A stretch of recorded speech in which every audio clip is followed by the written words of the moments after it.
Okay, dubstep is awesome. No, I don't want it in full screen. Stop. No, I don't want it in full screen again. No, not again. Stop. Okay. So I just thought I'd take a minute and tell you my testimony. If I'm Alicia Anderson, a little rough background of me. My dad is working out as a truck driver. My mom is a correctional officer in Waukesha. And hi, Sharbar. My grandma lives with me, and my uncles live with me, and I have lots of animals. Well, I find it lots of animals. And my sister is married and has a kid, and my brother doesn't really talk to me anymore, but he does sometimes. But he's kind of really weird. If you think you know weird, you don't know weird until you meet my brother. And it's kind of in a bad kind of weird. Like, he's just weird. And so, starting out in the beginning. Days on the patch. Okay. Yeah, and so, hi Barbar. Can I come up here? Oh, fine. For most of my life, I've been atheist, and I changed to agnostic a little bit for some reason, and I wanted to be Buddhist, so I kind of got into Buddhist towards the end of being atheist. I'm gonna just tell you, it was the month of July, and that's when things kind of came crashing, and that's like, there's always like this big bang before you accept Christ for some reason, and he wants all of you, you know. Come here, Babar, I love you, come here, yeah, he wants all of you, he wants your heart, he wants all of it. He's a jealous God. Come here, you rat. He's so mean to me. He doesn't like me anymore. That's not why. I love my cat Sharky. So back to the story.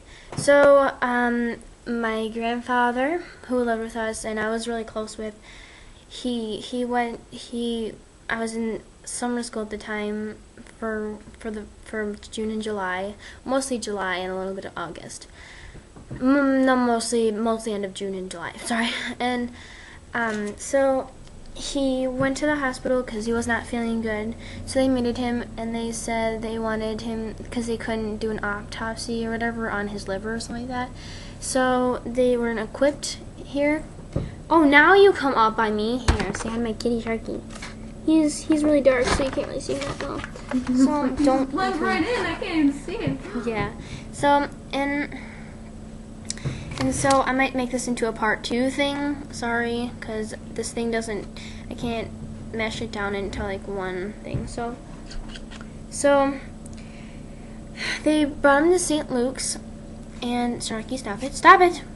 And I remember my mom telling me that I had to go out of summer school for a little bit, and we drove to Milwaukee, and when I got into the car, my grandma was hysterically crying, and my mom was trying to not cry, and my uncle was, I can't remember, I think they were just, hanging out there.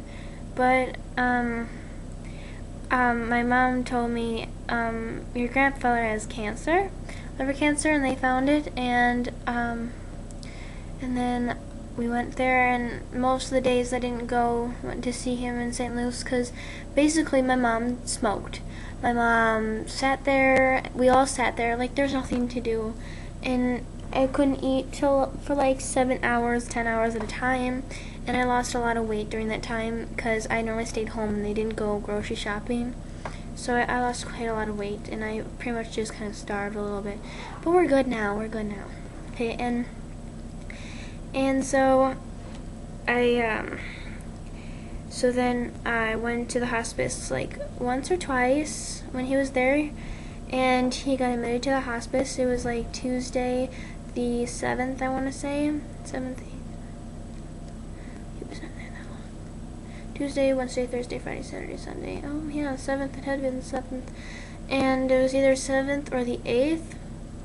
And I went there a couple times, just like 2 times in the last like days. He was really he was just kind of really just in a sleeping type effect, and the cancer really got to him, and it was a good hospice. I'm glad that they put him there. And so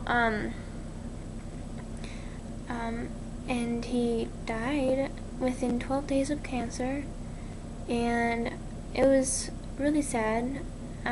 He was just like my best friend throughout like childhood and stuff, and it just wasn't fun. And then the following week later, my boyfriend broke up with me, and we were in a pretty serious relationship, and I liked him a lot, and it was without warning. And he just broke up with me, and he said he'd call me later, and he never did. And I was still in summer school at the time, so that really sucked. I couldn't do anything about that either. So